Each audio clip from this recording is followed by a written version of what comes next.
This is my third custom. This was inspired by the Super Friends, the 1970s Super Friends, the cartoon, Sunday morning cartoon. Universe of Evil.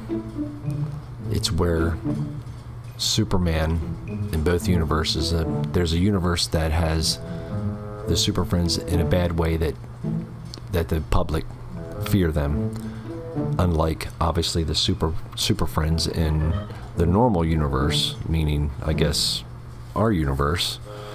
They're superheroes, so they were evil, let's put it that way. Batman, Robin, Wonder Woman, Aquaman, all of them.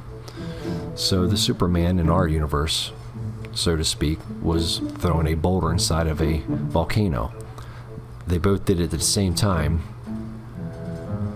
one to save the people and one to destroy the people in the cartoon, if I remember correctly, and then they swapped universes.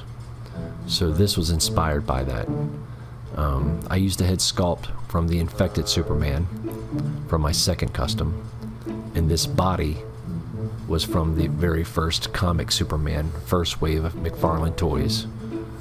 The body I used for the infected, that's the actual head sculpt that goes to this.